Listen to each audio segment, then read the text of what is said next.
সম্মানিত উপস্থিতি, আমাদের আজকের আলোচনায় আমরা প্রবেশ করছি। এর আগে আসসালামু আলাইকুম ওয়া রাহমাতুল্লাহি ওয়া বারাকাতুহু। গুড ইভিনিং, আদাব। সম্মানিত উপস্থিতি, আমরা আজকে আমাদের এই লম্বা আলোচনার একদম শেষ পর্বে আমরা পৌঁছে গেছি। আশা করছি এই আলোচনার সাথেই আমরা এই দীর্ঘ টপিকটার সমাপ্তি টানতে পারবো। আমরা যদি গত আলোচনার একটা পর্ব রয়ে গেছে, সেটা হচ্ছে বিতুল কাসের 22 অবজারভেশন। এটা আপাতত আমরা স্কিপ করছি, যেহেতু কেন্টের অবজারভেশনটা আমরা ভালো করে আলোচনা করেছি। এটি মেইন। তো সময় পেলে কখনো আবার আমরা বিতুল কাসের 22 অবজারভেশন আলোচনা করতে পারবো। আজকে আমরা যেটা আলোচনা করবো সেটা হচ্ছে হেরিংয়ের আরোগ্য নীতি, বা আমরা বলতে পারি হেরিংস ল অফ কিউর, এবং এর একটা বৈজ্ঞানিক ব্যাখ্যা। বৈজ্ঞানিক ব্যাখ্যাটা হলো তাত্ত্বিক বিশ্লেষণ। এগুলো কথা বলছে ডক্টর আনোয়ার পাটোয়ারি।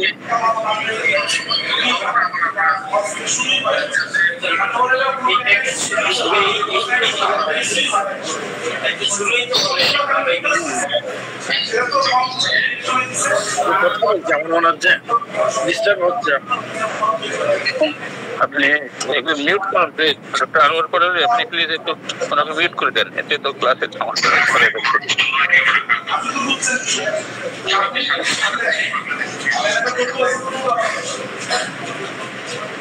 আচ্ছা, তো হেরিংয়ের ল অফ কিউর বা হেরিংয়ের আরোগ্য নীতি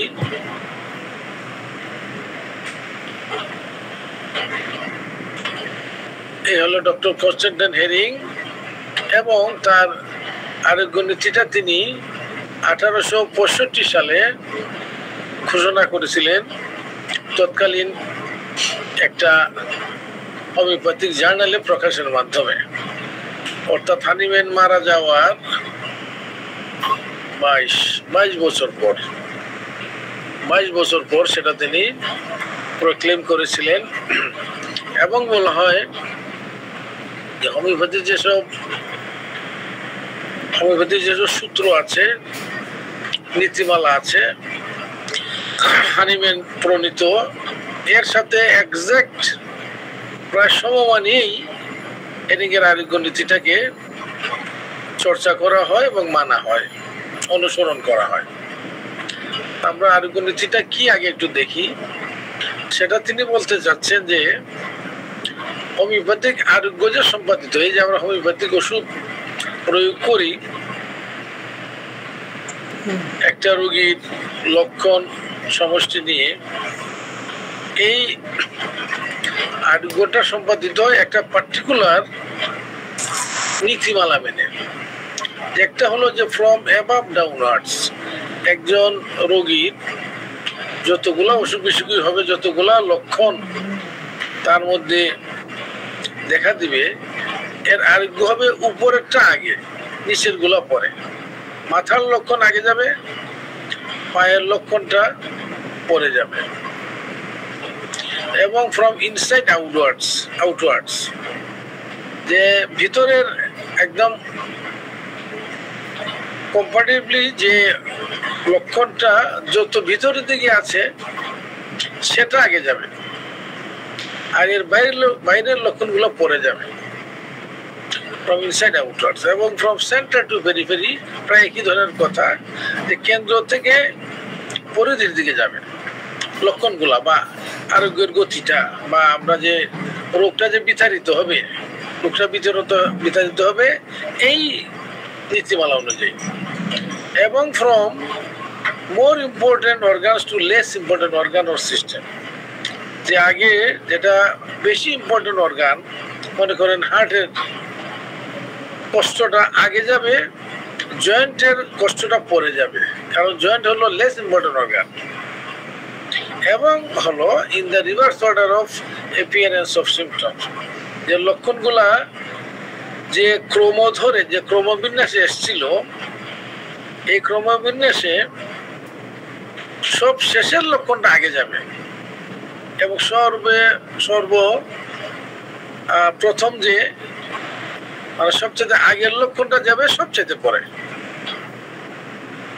এর সাথে আজকালকার যারা মহারথী আছেন হোমিওপ্যাথি, তারা আরেকটা যোগ করেছেন, যে সেটা হবে মোর ডিস্ট্রাকটিভ মায়োজম টু লেস ডিস্ট্রাকটিভ মায়োজম। অর্থাৎ কিনা সিফিলিটিক লক্ষণগুলা বা সিফিলিটিক যে ডিজিজ কন্ডিশন সেটা আগে যাবে, তারপর সাইকোসিস, সর্বশেষ সোরা। এটা অত্যন্ত ইম্পর্টেন্ট একটা আরোগ্য নীতি হোমিওপ্যাথির। এখন কথা হলো এর অনেক ব্যাখ্যা আমি বলবো যে যুগে যুগে এসেছে। হেরিং অনেক ব্যাখ্যা দিয়েছিলেন, শ্রমিক একটু ফোন করে দাও। এরপরে আরো অনেকে তার আরোগ্য নীতিকে ব্যাখ্যা করেছেন।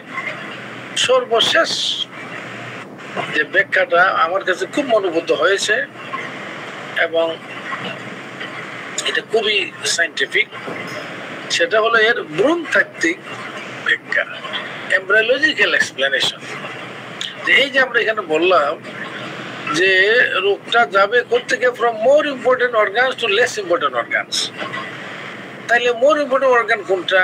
লাংসটা কি মোর ইম্পর্টেন্ট অর্গান, না ব্রেনটা আরো মোর ইম্পর্টেন্ট অর্গান, না হার্টটা আরো মোর ইম্পর্টেন্ট অর্গান?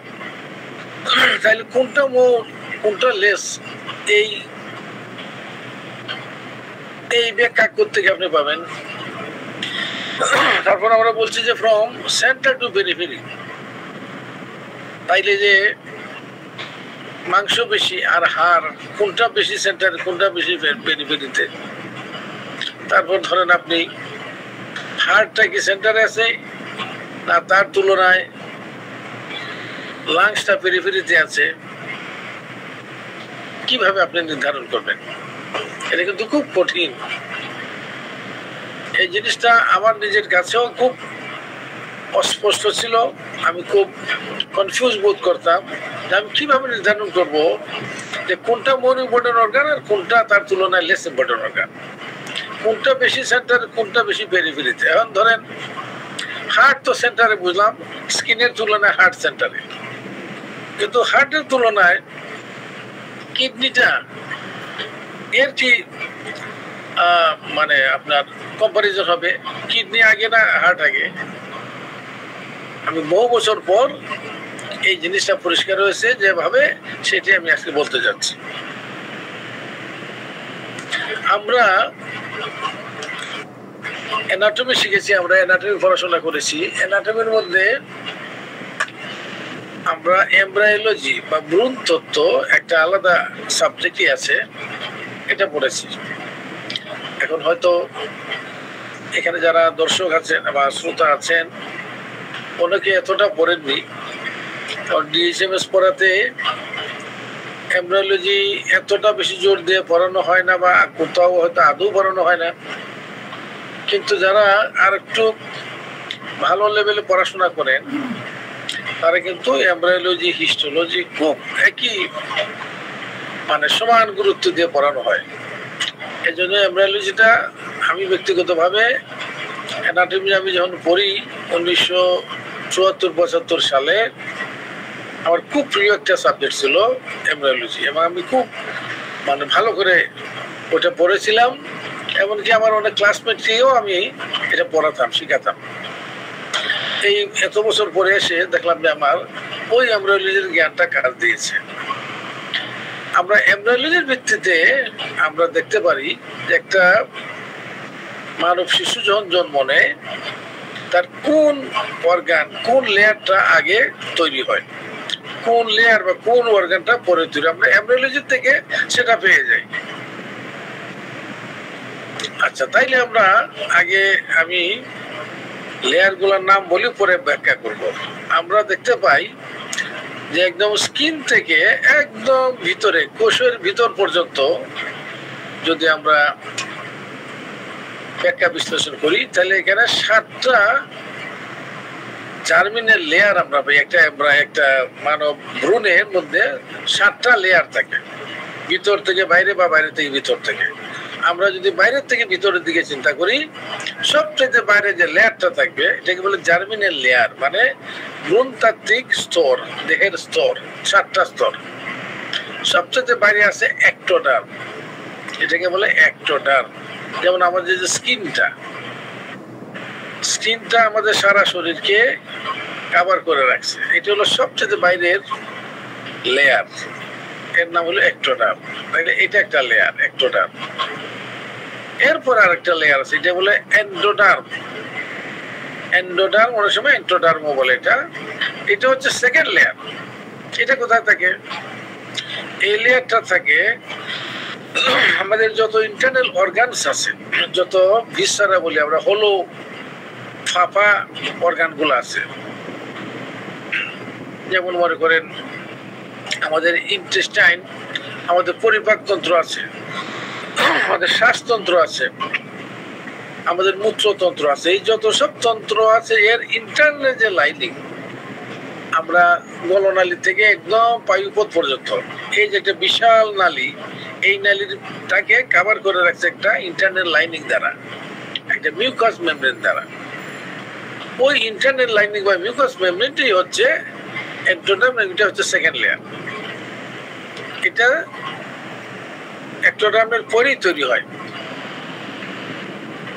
এন্ডোডার্মের পর থার্ড আরেকটা লেয়ার আছে, এটাকে বলে মেসোডার্ম। তাহলে দেখেন, একটোডার্ম সবচেয়ে বাইরে, এন্ডোডার্ম, তারপরে মেসোডার্ম। মেসোডার্মটাকে আবার দুই ভাগে ভাগ করা হয়েছে, একটাকে বলে মেসেনকাইম, আর একটা বলে মেসোথেলিয়াম। যারা এমব্রিওলজি ভালো করে পড়েন নাই, তাদের কাছে টার্মগুলো নতুন এবং পিকুলিয়ার লাগলো, এর উপায় নাই এটাকে বাংলা করার। মেসেনকাইমের বাংলা কি করবো? মেসেনকাইমই বুঝতে হবে, মেসোথেলিয়াম বুঝতে হবে। আচ্ছা, তাইলে আমরা মেসোডার্মটার থেকে দুই ভাগে ভাগ করছি আমরা। একটা হলো মেসেনকাইম বাইরের দিকে, তার ভিতরে থাকে মেসোথেলিয়াম। মেসেনকাইম থেকে তৈরি হয় আমাদের যতগুলো কানেকটিভ টিস্যু আছে, যেমন মনে করেন ব্লাড, তারপরে আছে লিম্ফেটিক্স, লিম্ফরস, এবং হাড়, তার কার্টিলেজ, মাংসপেশি, এবং মাংসপেশির সাথে আছে ফাসা, এপোনেউরোসিস, এইসব জিনিস। এই কানেকটিভ টিস্যুগুলো তৈরি হয় মেসেনকাইম থেকে। এর ভিতরে আছে মেসোথেলিয়াম, এটা মেসোডার্মের অংশ। মেসোথেলিয়াম থেকে তৈরি হয় আমাদের যতগুলা ইন্টারনাল ভিসেরা বা অর্গান, এর স্ট্রাকচার এবং কাভারিং। মনে করেন লাংস, মনে করেন লিভার, স্প্লিন, কিডনি, হার্ট, এইসব অর্গানের স্ট্রাকচার এবং এর কাভারিং তৈরি হয় মেসোথেলিয়াম থেকে। এটা হলো ফোর্থ লেয়ার। তারপরে আমরা আসি ফিফথ লেয়ার, পঞ্চম লেয়ার। এটাকে বলা হচ্ছে নিউরো এন্ডোক্রাইন গ্ল্যান্ডস। আমাদের শরীরে কতগুলা এন্ডোক্রাইন গ্ল্যান্ডস আছে। এই এন্ডোক্রাইন গ্ল্যান্ড গুলার মধ্যেও একটোডার্ম, এন্ডোডার্ম এবং মেসোডার্মের অংশ আছে। কিন্তু এর যে সিক্রেটিং সেলগুলা, যে সেল থেকে হরমোন তৈরি হয়, আমরা জানি এন্ডোক্রাইন গ্ল্যান্ড থেকে হরমোন তৈরি হয়।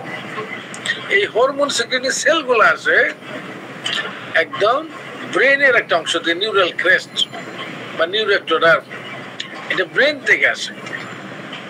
এটা হলো পঞ্চম লেয়ার।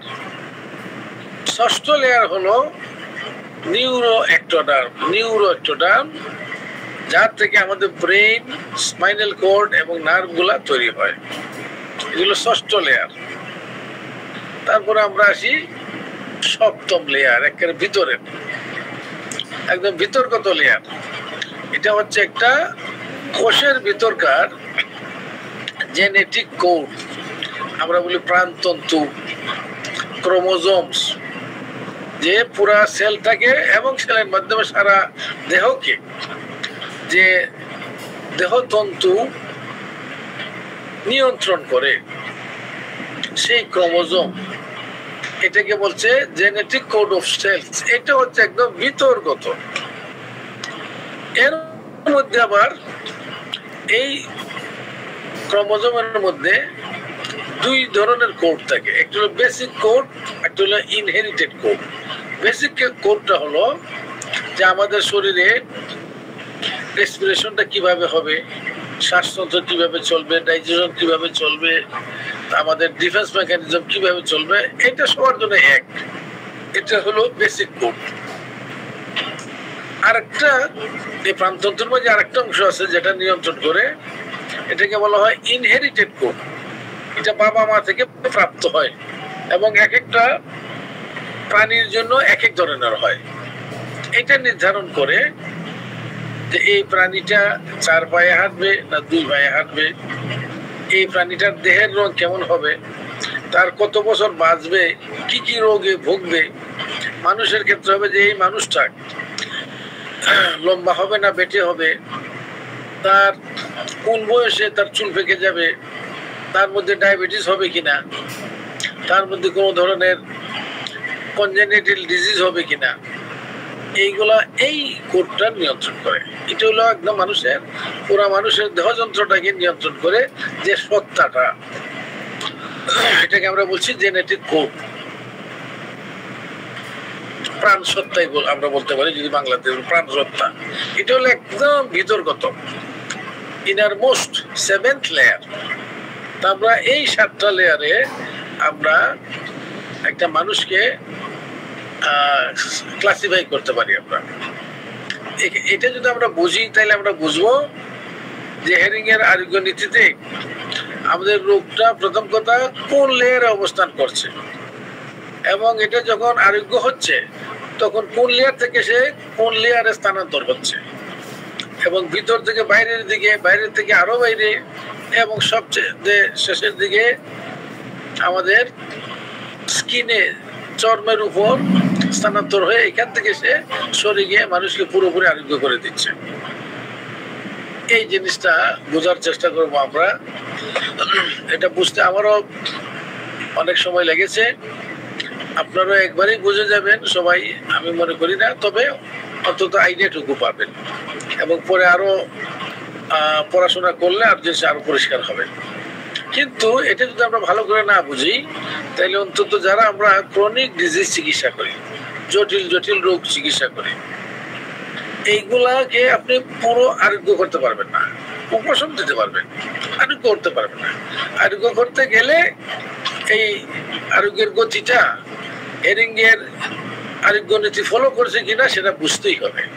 আমরা শেষের দিকে এর এক্সাম্পল দিয়ে বোঝার চেষ্টা করব। তাইলে আমরা এখন একটু যাই যে মানব শিশু কিভাবে ভ্রূণ হিসাবে মায়ের গর্ভে আসে এবং কিভাবে সে বড় হয়ে পূর্ণ মাত্রায় একটা শিশু হয়ে জন্ম নেয়। প্রথমে আমরা দেখেন এই হচ্ছে আমাদের মায়েদের ইন্টারনাল জেনেটেলিয়া, এটা হচ্ছে ইউটেরাস, এটা হচ্ছে ফ্যালোপিয়ান টিউব, এই হচ্ছে ওভারি। ওভারির থেকে একটা ডিম্ব স্ফুটন হয়, প্রতি মাসে 4টা 5টা ডিম ফোটার চেষ্টা করে, প্রতিযোগিতা করে যে আমি ফুটবো আমি ফুটবো আমি ফুটবো। যেই একটা ফুটে গেল অন্যগুলো আর ফুটতে পারে না, একটা মাত্র ফুটে ইউজুয়ালি ফুটে। এই যে অভাবটা সে ছেড়ে দিল, এই অভাবটা আস্তে আস্তে জ্বরের দিকে ভিতরের দিকে ধাবিত হয়। আর এখানে যদি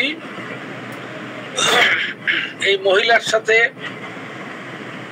তার স্বামী বা পুরুষ সহবাস করলে তার যে শুক্রাণু, এই শুক্রাণুটা জরায়ুর মধ্যে প্রবিষ্ট হয়ে আস্তে আস্তে আস্তে আস্তে এই ডিম্ববাহী নালীর দিকে বাইরের দিকে ধাবিত হয়। এইদিকে অভাবটা আসছে, এইদিকে শুক্রকীটটা আসছে, এই দুইটা এসে এখানে এম্পুলা বলে, এম্পুলা নামক স্থানে তারা মিলিত হয়। মিলিত হয়ে এর নাম হয়ে যায় জাইগোট। এটা হলো ফার্টিলাইজড এগ। এটা ফার্টিলাইজ হলো এই ডিমটা নিষিক্ত হলো কার দ্বারা? শুক্রকীট দ্বারা নিষিক্ত হয়ে এই হলো আমাদের মানে শুরু। এই শুরু একটা কোষ থেকে দুইটা কোষ, দুইটা কোষ থেকে চারটা, চারটা থেকে আটটা, এভাবে আস্তে আস্তে বড় একটা পিণ্ডের আকার ধারণ করে। এই পিণ্ডটা 7 দিনের মাথায়, 1 সপ্তাহের মাথায় জরায়ুর মধ্যে প্রবেশ করে এবং আরো 9 দিনের মাথায় জরায়ুর গাত্রে প্রবিষ্ট হয়ে যায়, মানে শিকড় গজায় যায়। এই যে শিকড় দিয়ে বসে গেছে, দেখেন এই যে শিকড় দিয়ে বসে গেছে। এখান থেকেই আস্তে আস্তে ভ্রূণটা বড় হয়ে পূর্ণ মানব শিশুর আকার ধারণ করে। আমরা একটু আগাই। এই যে দেখেন একটা কোষ থেকে অনেকগুলা কোষ, আরো কোষ, আরো কোষ, পরে এই কোষগুলা ক্লাসিফাই হয়ে মাঝখানে একটা পানি জমে কোষগুলাকে এক সাইডে দিয়ে একটা বড় গহ্বরের ন্যায় তৈরি করে। এই গহ্বরের মধ্যে দেখেন কোষগুলো আবার নিজেরা অ্যারেঞ্জ হয়ে 2টা লেয়ার তৈরি করে। এই যে একটা লেয়ার, এটা হলো এক্টোডার্ম, এটা বলে এন্ডোডার্ম। আস্তে আস্তে এই 2টা লেয়ারের মধ্যে আরেকটা 3rd লেয়ার এসে যুক্ত হয়, দেখাচ্ছি আমি। আচ্ছা, আমরা আর পরে বুঝবো। এই যে এর মধ্যে মাঝখানে আরেকটা ঢুকে 3rd লেয়ার, এটার নাম হলো মেসোডার্ম। এই যে এখানে মেসোডার্ম, এই যে দেখেন এটা হচ্ছে এক্টোডার্ম, এটা এন্ডোডার্মের মাঝখানে আরেকটা লেয়ার ঢুকে, এটার নাম হলো মেসোডার্ম। তাহলে আলটিমেটলি 3টা লেয়ার তৈরি হয়। এই যে দেখেন এই হচ্ছে ভ্রূণটা, ভ্রূণের মধ্যে এই হচ্ছে মানব শিশুর ভ্রূণ। এই ভ্রূণের বাইরে থাকে এক্টোডার্ম, এর ভিতরে থাকে এন্ডোডার্ম, আর মাঝে হলো মেসোডার্ম। এই 3টে লেয়ার আগে তৈরি হয়। এই 3টে লেয়ার আগে আমরা যদি এখানে যাই, এখানে দেখতে পাই এটা হচ্ছে এক্টোডার্ম, এটা এন্ডোডার্ম, আর মাঝে দেখেন আরেকটা লেয়ার মেসোডার্ম, আর কিছু কোষ তৈরি হচ্ছে। ওই এখানে আলটিমেটলি 3টে লেয়ার হয়ে গেল। 3টে লেয়ার, এক্টোডার্ম, এই যে মাঝে মেসোডার্ম, আর এটা হলো এন্ডোডার্ম, আর এই মাঝখানে হলো মেরুদণ্ড। এই যে এটা আলটিমেট মেরুদণ্ড। আমরা আর দুটো আগাই। একই জিনিস, এই যে দেখেন এক্টোডার্ম, মাঝখানে মেসোডার্ম, এদিকে একটা ক্যাভিটি থাকে, এমনিওটিক ক্যাভিটি, এটা একটা ইয়ক সেক। এই এমনিওটিক ক্যাভিটির মধ্যে বাচ্চাটা তখন ঝুলে থাকে। তাহলে এই যে 3টে লেয়ার হলো, লেয়ারটা অ্যাকচুয়ালি দেখেন একটা রুটির মতো। 3 লেয়ারের একটা রুটি বা স্যান্ডউইচ যদি আপনি কল্পনা করেন, আপনি গোল গোল 3টা রুটি বানিয়ে 3টাকে উপর করে একসাথে রাখলেন। এই যে একটা 3 লেয়ারের রুটি হলো, এটাকে বলে জার্মিনাল ডিস্ক। এই জার্মিনাল মানুষ যেটা থেকে সে ভ্রূণটা পয়দা হবে, এই জার্মিনাল ডিস্কটার মধ্যে 3টে লেয়ার থাকে। এই যেমন এখানে এই ক্রস সেকশনে দেখিয়েছে, আর এটা সামনাসামনি দেখিয়েছে। আমরা আরেকটু আগাই। এই যদি দেখি, এখানেও দেখেন এক্টোডার্ম, নিচে এন্ডোডার্ম, মাঝখানে মেসোডার্ম, এই 3টে লেয়ার তৈরি হচ্ছে। এই 3টে লেয়ার কিছু শেপ দিচ্ছে, দেখেন এই যে শেপ দিচ্ছে, শেপ নিয়ে এখানে চলে আসছে। এখানেও এক্টোডার্ম, এন্ডোডার্ম, মেসোডার্মের মধ্যে দেখেন 3টে ভাগ হয়ে গেছে। এই যে এখানে যেরকম আমরা পরে আসবো, এখানে ডার্মাটোম পরে আসছি আমরা। এই যে ভাগ হয়ে আলটিমেটলি এই নমুনাটা ধরবে। এই যে ধরেন এই জিনিসটাই যদি আপনি লম্বালম্বি ভাবে দেখেন, তাইলে এমন দেখা যাবে, এমন একদম বাইরে এক্টোডার্ম, ভিতরে এন্ডোডার্ম, মাঝখানে মেসোডার্ম, আর এই যে হচ্ছে মেরুদণ্ডটা তৈরি হচ্ছে, মেরুদণ্ডটা। এখন আমরা যদি দেখি, এখানে একটা 2 মাসের শিশু এবং এখানে একটা 40 40 সপ্তাহের শিশু বা 9 মাস 7 দিনের শিশু। এই হয়ে from 18 to 40 weeks বাচ্চাটা পয়দা হয়। এই হলো বাচ্চাটা এইভাবে থাকে মায়ের গর্ভে, মাথাটা ইউজুয়ালি নিচের দিকে থাকে, তার পাছাটা উপর দিকে থাকে, হয়ে এটা হচ্ছে তার সার্ভিক্স, এগুলো ভেজাই না, এই সার্ভিসটা আস্তে আস্তে ওপেন হয়ে যায়, এই বাচ্চাটা এইদিকে বের হয়ে আসে। অনেক সময় আছে অনেকের আবার মাথা না হয় পাছাটা নিচে থাকে, এটা হলো ব্রিজ প্রেজেন্টেশন। এটা সমস্যা হয় কিছু বাচ্চাদের, মাথাটা অনেক সময় আসতে বিলম্ব হয়, অসুবিধা হয়, ইনজুরি হতে পারে। তো সরি, ইউজুয়ালি মাথাটা নিচে, নর্মালটা হলো মাথা নিচে, পাছাটা উপরে থাকে। আচ্ছা, আমরা ধরলাম বাচ্চা হয়ে গেল। এখন যেটা আমরা জানার চেষ্টা করব, এর আগে আমরা শিখলাম যে 7টা লেয়ার তৈরি হয় আস্তে আস্তে। এবার 3টে মেইন লেয়ার। প্রথমে হলো একটোডার্ম, মাঝখানে মেসোডার্ম, তারপরে ভিতর দিকে এন্ডোডার্ম।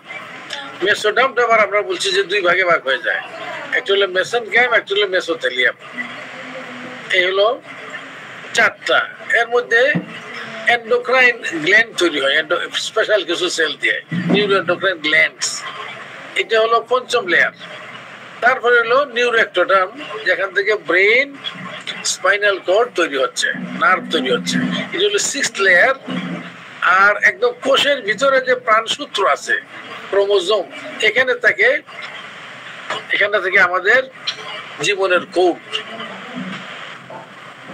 এই কোডটা হলো একদম 7th লেয়ার, একদম ইনারমোস্ট লেয়ার, যে জেনেটিক কোডটা থাকে, প্রাণসূত্র। এটাকে আমরা প্রাণসত্তা বলতে পারি, প্রাণসূত্র বলতে পারি। এটা হলো একদম ভিতরের, একদম ইনারমোস্ট। এখন আমরা একটু দেখার চেষ্টা করব যে প্রতিটা লেয়ার থেকে কি কি অর্গান তৈরি হচ্ছে। প্রথমে আমরা সেই একদম বাইরের লেয়ারটা, কি আমরা বলছি একটোডার্ম।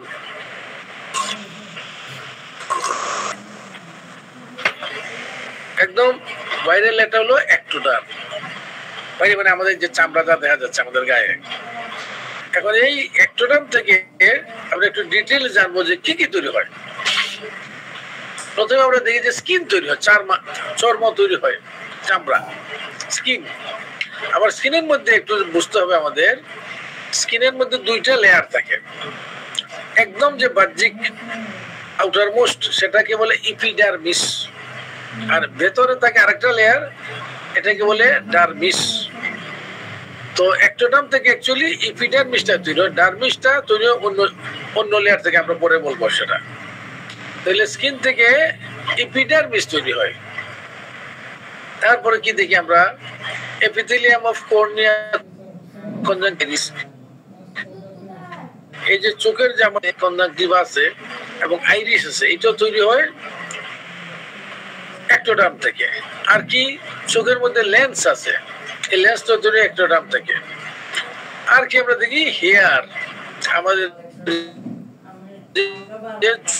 চুলগুলা আছে, শুধু চুলের যে স্ট্রক, এটা তৈরি একটোডার্ম থেকে। আর চুলের যে গোড়াটা, যেটা টান দিলে একটা নরম পদার্থ জিনিস বের হয়ে আছে, একটা হেয়ার ফলিকুল বলি, সেটা কিন্তু আবার অন্য লেয়ার থেকে। একটোডার্ম থেকে শুধু হেয়ার হয়, শুধু হেয়ারটা হয়, হেয়ারের স্টকটা হয়। আর কি হয়, নেইল হয়, নখ, আর দাঁতের এনামেল, এই যে সাদা অংশটুকু। আর কি হয়, এক্সটার্নাল অডিটরি ক্যানেল, এই যে আমরা কানের পুরা কান এবং কানের ভিতরে যে একটা ক্যানেল আছে, আমরা বলি এক্সটার্নাল অডিটরি, এই ক্যানেল পর্যন্ত। এবং এর ভিতরে যে টিম্প্যানিক মেমব্রেন, কানের যে পর্দা, এই পর্দা পর্যন্ত একটোডার্ম থেকে তৈরি হয়। এর ভিতরে যখন আবার মিডল ইয়ার, ইন্টারনাল ইয়ার, সেটা আবার অন্য জায়গা থেকে তৈরি হয়। একটোডার্ম থেকে শুধু টিম্প্যানিক মেমব্রেন পর্যন্ত, কান থেকে ভিতরে টিম্প্যানিক মেমব্রেন পর্যন্ত তৈরি হয়। আর কি হয়, আমাদের যে অ্যানাল ক্যানেল আছে, পায়ুপথের নিম্নাংশ, ইউরেথ্রা, মূত্র নালীর নিম্নাংশ, এবং ভেজাইনা, যোনির নিম্নাংশ, এটা আসে একটোডার্ম থেকে। আর কি আসে, লিপ, এই যে আমাদের ঠোঁট গলা, গাল, এই যে ছিক, গাম আমাদের মারি এবং আউটার পার্ট অফ টনসিলস, এই জিনিসগুলা অ্যাক্টোডার্ম থেকে তৈরি হয়। এগুলা জানা থাকলে সুবিধা ঠিকই হয়, আমি জানতে পারবো যে এই রোগের বর্তমান অবস্থায় সে কোন লেয়ারে অবস্থান করছে। দেখা গেল একজনের স্কেবিস হয়েছে, খাজলি, স্কেবিসটা কোথায় আছে? তার ইপিডার্মিসে আছে। তাহলে আমরা বুঝলাম সেটা সে একদম আউটার মোস্ট লেয়ার, জার্মিনের লেয়ার বা ভ্রূণের আউটার মোস্ট লেয়ার। ভ্রূণ এখন তো আর আমরা ভ্রূণ না, কিন্তু ভ্রূণের হিসাবে একদম আউটার মোস্ট লেয়ারে রোগটা অবস্থান করছে, এটা আমরা বুঝতে পারবো। বা হয়তো দেখলাম যে একজনের গালের মাঝে আলসার আছে, লিপের মাঝে আলসার আছে, গাম ব্লিডিং হচ্ছে, তাহলে আমরা বুঝবো এটা একদম অ্যাক্টোডার্মের লেয়ারে অবস্থান করছে। এখন আমরা যাই সেকেন্ড লেয়ারে, যে এন্টোডার্ম, এখান থেকে কি কি তৈরি হচ্ছে।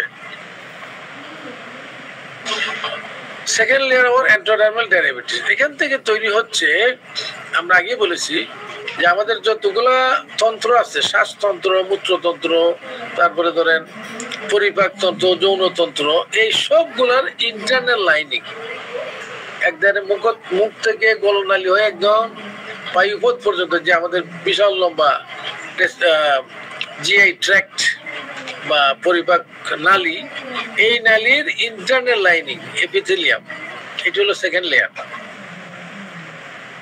অনেকে বলতে পারে যে এটা তো একদম ভিতরে, যে সেকেন্ড হয় কি করে? ওই যে পয়দা হয়েছিল সেকেন্ডে, প্রথমে একটোডার্ম পরে এন্টোডার্ম হয়েছে, মেসোডার্ম পরে আসছে, এই জন্য সেকেন্ড লেয়ার হলো, যদি এটা ভিতরে, কিন্তু এটা হলো সেকেন্ড লেয়ার এন্টোডার্ম।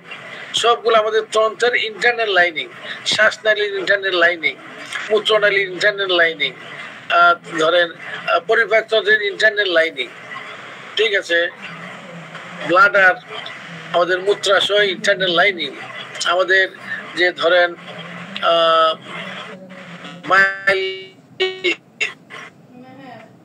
ডাক্ট আছে, পিত্তনালীর ইন্টারনাল লাইনিং। এখন যদি আমরা দেখি যে একজনের পেপটিক আলসার হয়েছে, কি হয়েছে? পেপটিক আলসার, এটা কোথায় আছে? আমরা বলবো সেকেন্ড লেয়ার আছে, কারণ এটা এন্টোডার্ম। একজনে বললো যে আমার ইউটিআই হয়েছে, আমার ইউরিনারি ট্র্যাক্ট ইনফেকশন, খুব পেশাবে জ্বালা পোড়া করে, ঘন ঘন পেশাব হয়, তাহলে তার রোগের অবস্থানটা কোথায় আছে? সেকেন্ড লেয়ারে, এন্টোডার্মাল লেয়ারে, ইউরিনারি ট্র্যাক্টে। আর একজন বলে যে আমার খুব শ্বাসকষ্ট হয়, আমার ব্রঙ্কিয়াল এজমা, এটা কোথায় আছে? এই দেখেন এন্টোডার্মে আছে। তাহলে কিন্তু আপনি টের পেয়ে যাচ্ছেন, আপনার যদি এমব্রায়োলজিটা জানা থাকে, যে আপনার এই যে ক্রনিক ডিজিজটা, এর বর্তমান উপস্থিতি কোথায় আছে দেহের মধ্যে। আমরা এবার চলে যাই থার্ড লেয়ারে। থার্ড লেয়ারে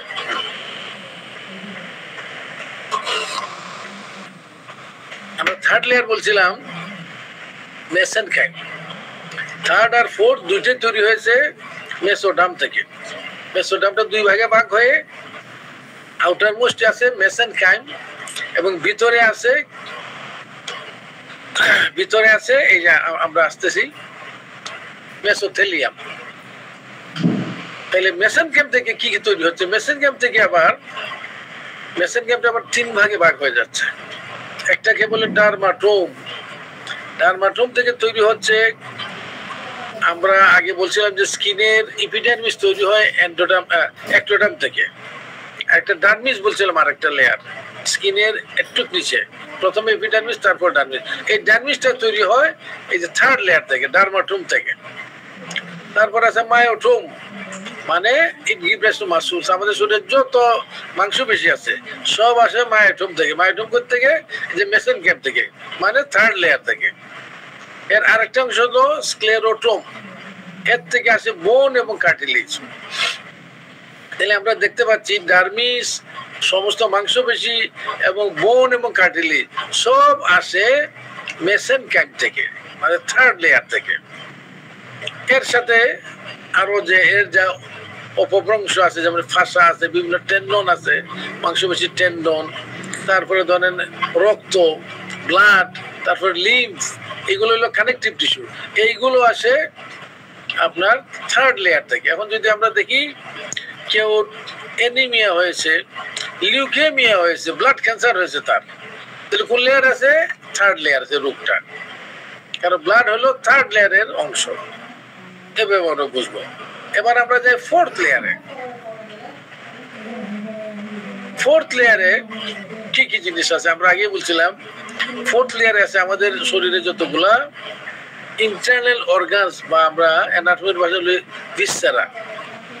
কি কি জিনিস? ধরেন লাংস, হার্ট, কিডনি, লিভার, তারপরে ধরেন স্প্লিন, এই যতগুলা আমাদের ইন্টারনাল অর্গান আছে, এই অর্গানের স্ট্রাকচার এবং তার কাভারিং এই পুরাটা আসছে ফোর্থ লেয়ার থেকে বা মেসোথেলিয়াম থেকে। তাহলে এখন যদি কেউ বলে যে তার ব্লাড প্রেশার হয়েছে, হাইপারটেনশন, এই রোগটা কোথায় আছে? এটা হলো ফোর্থ লেয়ারে, কারণ এটা হলো ব্লাড ভেসেলস এর মধ্যে, হার্ট এবং তার ভেসেলস এর মধ্যে। কাজে এটা হচ্ছে ফোর্থ লেয়ারের রোগ। কেউ দেখা গেল যে তার বললো তার সে কিডনি ফেলিয়ার হয়ে গেছে, বা কিডনির মাঝে প্রদাহ হয়েছে, কিডনির মাঝে ইনফেকশন হয়েছে, কিডনির মাঝে পাথর হয়েছে, তাহলে এটা কোন লেয়ারের রোগ? এটা হলো ফোর্থ লেয়ারের রোগ, এটা হলো মেসোথেলিয়ামের রোগ। আবার ধরে বললো যে আমার প্লুরিসি হয়েছে, প্লুরাল এফিউশন হয়েছে, লাংসের মাঝে পানি জমছে, এটা কোন লেয়ারের রোগ? এটা হলো ফোর্থ লেয়ারের, কারণ এটা প্লুরা, লাংস এবং এর কাভারিং আমরা বলছি, লাংস এবং কাভারিং প্লুরা ফোর্থ লেয়ার থেকে আসছে। হার্ট এবং তার কাভারিং পেরিকার্ডিয়াম ফোর্থ লেয়ার থেকে আসছে। তাইলে এই যে আমাদের সমস্ত ইন্টারনাল অর্গানস এইগুলো আসছে ফোর্থ লেয়ার থেকে, কিন্তু ব্রেন না, ব্রেন অন্য অংশ থেকে আসবে, বুক এবং পেটের মধ্যে যা আছে। এবার আমরা যাই ফিফথ লেয়ারে। ফিফথ লেয়ারে আমরা আগে বলছিলাম যে নিউরো এন্ডোক্রাইন সিস্টেম আমাদের শরীরে আছে, আমাদের এন্ডোক্রাইন গ্ল্যান্ড আছে, যে আমরা বলি এন্ডোক্রাইন গ্ল্যান্ড। আমাদের শরীরে দুই ধরনের গ্ল্যান্ড থাকে, এক্সোক্রাইন গ্ল্যান্ড, এন্ডোক্রাইন গ্ল্যান্ড। একটাতে নালী থাকে আর একটাতে নালী থাকে না, এর সিক্রেশনটা সরাসরি ব্লাডে চলে যায়, এটা হলো এন্ডোক্রাইন গ্ল্যান্ড, যার মধ্যে নালীবিহীন গ্ল্যান্ড। এই এন্ডোক্রাইন গ্ল্যান্ড কি কি আছে আমাদের শরীরে? হাইপোথ্যালামাস আছে, পিটুইটারি আছে, থাইরয়েড গ্ল্যান্ড আছে, প্যারাথাইরয়েড গ্ল্যান্ড আছে, অ্যাড্রিনাল গ্ল্যান্ড আছে, প্যানক্রিয়াস আছে, টেস্টিস ওভারি আছে এবং মেলানোব্লাস্ট। এগুলো সব বুঝেন। মেলানোব্লাস্টটা কি? মেলানোব্লাস্ট হলো আমাদের চামড়ার মধ্যে কিছু স্পেশাল সেল আছে যারা রং তৈরি করে। সে তার ইচ্ছে হলো কালো রং তৈরি করবে, তাহলে মানুষ হবে কালো। তার ইচ্ছে হলো সে ফর্সা রং তৈরি করবে, তো মানুষ হবে ফর্সা। বাদামি হলে বাদামি। এটা হলো এই যে মেলানোব্লাস্ট সেলগুলার কেরামতি। এই জন্য যখন আমরা দেখি যে একজন লোকের সেতি হয়ে যায়, মানে এই মেলানোব্লাস্ট গুলা রং তৈরি ছেড়ে দেয় তখন, এই জন্য তার রংটা ফ্যাকাশে হয়ে যায়, দাগ ছোট ছোট দাগ পড়ে যায়, আমরা বলি সেতি। তাহলে সেতি কোন লেয়ারের রোগ? এটা হলো ফিফথ লেয়ারের রোগ। কেন ফিফথ লেয়ারের? কারণ এর কারণ হলো মেলানোব্লাস্ট সেল কাজ বন্ধ করে দিয়েছে। এখন একজনের ডায়াবেটিস হয়েছে। ডায়াবেটিস কি জন্য হয়? যে তার যে এন্ডোক্রাইন গ্ল্যান্ড, এন্ডোক্রাইন অংশটুকু যেখান থেকে ইনসুলিন তৈরি হয়, ওই কোষগুলা নষ্ট হয়ে গেছে। তাহলে ডায়াবেটিস কোন লেয়ারের রোগ? ফিফথ লেয়ারের রোগ। আরেকজনে বলে যে আমার তো হাইপোথাইরয়েড, আমি তো থাইরয়েড ট্যাবলেট খাওয়া লাগে আমার সব সময়, আমার থাইরয়েডটা কাজ করছে না। এটা কোন লেয়ারের রোগ? এই যে fifth layer, pituitary fifth layer. তাহলে যতগুলো এন্ডোক্রাইন গ্ল্যান্ড আমাদের বডিতে আছে এইগুলা ফিফথ লেয়ার। আমি ডিটেলস বলছি না, অনেকে তো বুঝবেন না, কতটুকু বুঝলেও চলবে মোটামুটি। ফিফথ লেয়ারে এই জিনিসগুলো আছে। তাহলে এখন আপনি দেখেন মোটামুটি একটা আইডিয়া করতে পারবেন তার রোগ অনুযায়ী সে কোন স্তরে অবস্থান করছে। এবার আমরা যাই সিক্সথ লেয়ারে। সিক্স লেয়ারটা আমরা বলছি নিউরো একটোডার্ম। এটা হলো নার্ভাস সিস্টেম। যতগুলো আমাদের নার্ভ টিস্যু যত জায়গায় আছে, কোথায় কোথায় আছে, ব্রেনের মাঝে আছে, স্পাইনাল কর্ডের মাঝে আছে, যতগুলো আমাদের নার্ভ আছে, peripheral nerve, sympathetic nerve, parasympathetic nerve, সবগুলা হলো সিক্স লেয়ারের ডেরিভেটিভস। নিউরো একটোডার্ম বা নার্ভ বা নার্ভাস সিস্টেমের ডেরিভেটিভস। এই জন্য যদি একজন বলে যে ওর কি হলো, হাইড্রোকেফালাস হয়েছে বাচ্চাটার, কোন স্টেজের রোগ, সিক্স লেয়ারের রোগ। বললো যে তার ব্রেন টিউমার হয়েছে, অ্যাপেন্ডাইমোমা হয়েছে, মেনিনজিওমা হয়েছে, কোন লেয়ারের রোগ, সিক্স লেয়ারের রোগ। একজন বলবে তার পেরিফেরাল নিউরোপ্যাথি হয়েছে, তার মোটর নিউরন ডিজিজ হয়েছে, এমএনডি হয়েছে তার। এগুলো কোন লেয়ারের রোগ, সিক্স লেয়ারের রোগ। তার ব্রেন টিউমার, নিউরো সব কিছু। একজনে বললো তার পার্কিনসন্স হয়েছে, পার্কিনসনিজম, এটাও ফিফথ লেয়ার, সিক্স লেয়ারের রোগ। আমরা তাহলে একদম সেভেন্থে যাই। সেভেন্থ লেয়ারে আমরা আগে বলছি এটাকে বলে জেনেটিক কোড অফ সেলস। একটা কোষের জেনেটিক কোড, এটা দুই ধরনের, একটা বেসিক কোড, একটা অ্যাকোয়ার্ড কোড। এখানে যদি সমস্যা হয় তাইলে আমরা দেখি যে জন্মগত রোগগুলা এখানে তৈরি হয় এর কারণে। যারা কনজেনিটাল এবং হেরিডিটারি অনেক রোগে ভোগেন, হেমোফাইলিয়া ভুগতে আছে, হেমোফাইলিয়া, জন্মগত এপিলেপসি, যতগুলা হেরিডিটারি রোগ, এইগুলা তৈরি হয় এই সেভেন্থ লেয়ারের মাধ্যমে, সেভেন্থ লেয়ারের বই করলে। তাহলে আমরা যদি এখন এই 7টা লেয়ার সম্বন্ধে মোটামুটি আইডিয়া করতে পারি, মোটামুটি বললাম না যে সবাই খুব সবটাই হয়তো বুঝে উঠতে পারলেন না, কিন্তু কিছুটা যদি আইডিয়া হয় যে এই যে হেরিং সাহেব বলছেন যে হোমিওপ্যাথিতে রোগ আরোগ্য হয় from centre to periphery, from inner side to outer side, from more important organ to less important organ. তাইলে এখন কোন অর্গান কোথায় অবস্থান করছে সেটা জানা জরুরি ছিল আমাদের, সেটা আমরা মোটামুটি জানলাম। এবার আমরা একটু প্র্যাকটিক্যালে যাব। প্র্যাকটিক্যালে যাব যে কিভাবে আমি বুঝবো যে আমার সামনে যে রোগীটা আছে তার রোগটা কোথায় অবস্থান করছে। আবার যখন তাকে আমি ফার্স্ট প্রেসক্রিপশনের পরে সেকেন্ড প্রেসক্রিপশন নিতে আসলো বা থার্ড প্রেসক্রিপশন নিতে আসলো, তখন দেখবো তার লক্ষণটার গতি। যে আমার কাছে আসছিল পেপটিক আলসার নিয়ে, এখন বলছে আলসারটা একটু ভালো হয়েছে কিন্তু আমার গায়ে একটু চুলকানি বের হয়ে গেছে। তাহলে আমি বোঝার চেষ্টা করবো যে রোগটা আগে কোন লেয়ারে ছিল এবং এখন কোন লেয়ারে অবস্থান করছে, এবং সেই অনুযায়ী আমি বোঝার চেষ্টা করবো সেটা কি হেরিং এর আরোগ্য নীতি অনুযায়ী হলো না এর উল্টাটা হলো। আমরা এই এক্সাম্পলে যাই, এখান থেকে আমরা বোঝার চেষ্টা করবো। তাইলে আপনি কি করে আমরা মূল্যায়ন করব?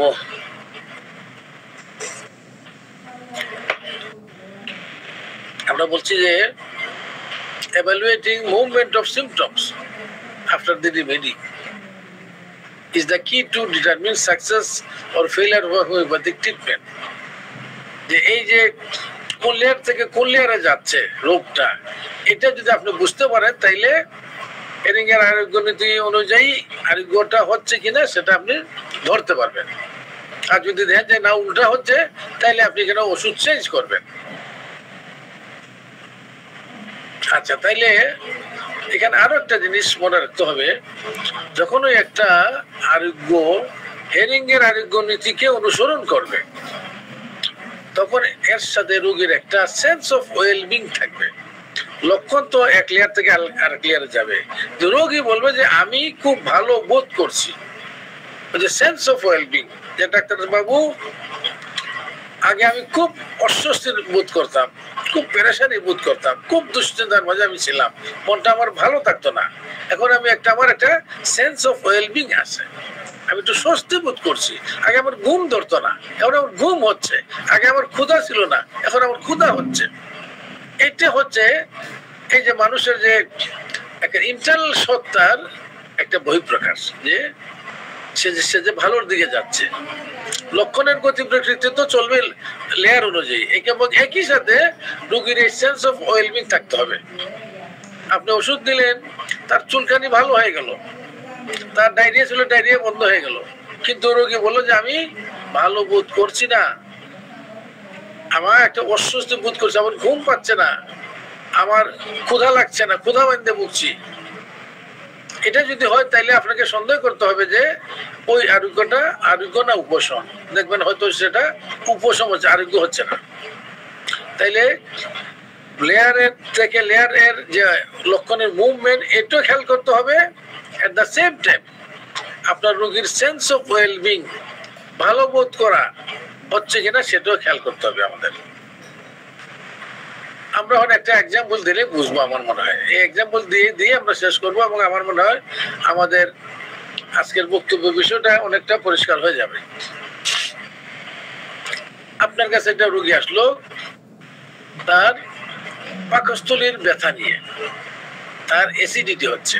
বলে ডাক্তারবাবু আমার বহুদিন থেকে অম্ল হচ্ছে, আমার অ্যাসিডিটি হচ্ছে, আমার গ্যাস্ট্রিক হচ্ছে।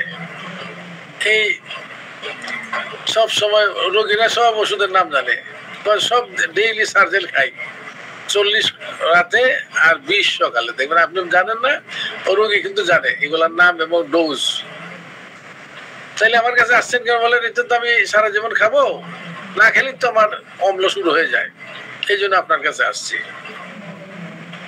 আচ্ছা, আপনি তার ওই যে আমরা এর আগে হিস্ট্রি কিভাবে নিয়ে তো আমরা জানি, তার হিস্ট্রি নিলেন, তার লক্ষণ বাছাই করলেন, ওষুধ নির্বাচন করলেন, এবং ধরলাম যে আপনার ওষুধটা আসলো লাইকোপোডিয়াম। তার পেটটা ফাঁপা থাকতো, ফাঁপাটা খাবার পরে, তারপর বিকালের দিকে বৃদ্ধি, খাবার পরে তার পেটটা ফুলে যায়, কোমরের কাপড়টা লুজ করে দিতে হয় তার, হ্যাঁ, তার ঢেকুর হয়, বাতাস যায় বেশি, এবং গেলে খুব আরাম লাগে। এবং এইগুলা লাইকোর আরো লক্ষণ তার মাঝে আমি পেলাম। ধরেন যে তার হয়তো সে কিছুটা গরম কাতর, গরম খাবার খেতে চায়, মিষ্টি পছন্দ করে, একা একা থাকতে ভয় পায়, সে কোনো ধরনের পরীক্ষা ইন্টারভিউতে যেতে ভয় পায়, লেকচার দিতে ভয় পায়, সে খুব কঞ্জুস, কিপটা ধরনের লোক। আমি সব টোটালিটি সিমটম নিয়ে তার পার্টিকুলার জেনারেল মেন্টাল নিয়ে আমি মেডিসিন সিলেক্ট করলাম লাইকোপোডিয়াম। তাকে কি ডোজে দিলাম? আপনি যদি সেন্টাসিমেল প্রেসক্রাইবার হন, সে আপনি 1 mg দিলেন। আমি যদি 50 মিলিসিমেল হই, আমি চলেন লাইকো M1/M2 দিলাম, 3 দিলাম। রোগীকে 1 মাস পরে আসতে বললাম। রোগী এসে বলল